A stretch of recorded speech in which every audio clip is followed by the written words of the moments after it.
പ്രശസ്ത പിന്നണി ഗായിക വൈക്കം വിജയലക്ഷ്മി വിവാഹത്തിൽ നിന്നും പിന്മാറി. പ്രശസ്ത പിന്നണി ഗായിക വൈക്കം വിജയലക്ഷ്മി നിശ്ചയിച്ചുറപ്പിച്ച വിവാഹത്തിൽ നിന്നും പിന്മാറി. കാഴ്ചശക്തി തിരികെ ലഭിക്കുന്നതുമായി ബന്ധപ്പെട്ട ചികിത്സ ഫലം കണ്ടു തുടങ്ങിയതും വിവാഹം തീരുമാനിക്കപ്പെട്ടതുമടക്കം അടുത്തിടെയായി വിജയലക്ഷ്മിയുടെ ജീവിതത്തിൽ സംഭവിച്ചതൊക്കെ സന്തോഷത്തിന്റെ മുഹൂർത്തങ്ങളാണ്. പക്ഷേ എല്ലാം തകിടം മറിഞ്ഞത് പെട്ടെന്നാണ്.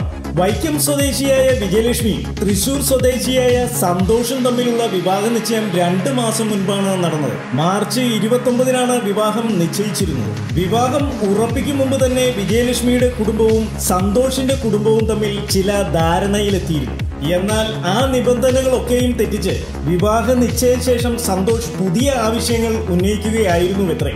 അച്ഛനമ്മമാരുടെ ഒറ്റ മകളാണ് വിജയലക്ഷ്മി.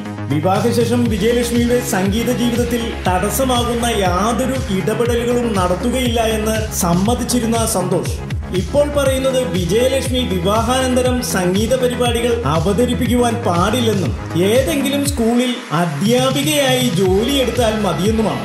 സംഗീതത്തെ ജീവന തുല്യം സ്നേഹിക്കുന്ന വിജയലക്ഷ്മിക്ക് ഇതൊരിക്കലും അംഗീകരിക്കാൻ കഴിയുന്നതായിരുന്നില്ല.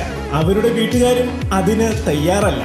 സംഗീത ജീവിതത്തിനും വിവാഹ ജീവിതത്തിനും ഇടയിൽപ്പെട്ട് ഇങ്ങനെ ഒരു തീരുമാനത്തിൽ എത്തിച്ചേരുവാൻ വലിയ സമ്മർദ്ദം അനുഭവിച്ചു. എന്നാൽ എന്റെ തീരുമാനം ഉറച്ചതാണ്. ഇപ്പോൾ കൂടുതൽ സ്വതന്ത്രയായതുപോലെ വിജയലക്ഷ്മി പറഞ്ഞു. ദിവസവും വരുന്ന ഗോസിപ്പുകൾക്കും എന്റർടൈൻമെന്റ് ന്യൂസുകൾക്കും വേണ്ടി ഇപ്പോൾ തന്നെ സബ്സ്ക്രൈബ് ചെയ്യുക.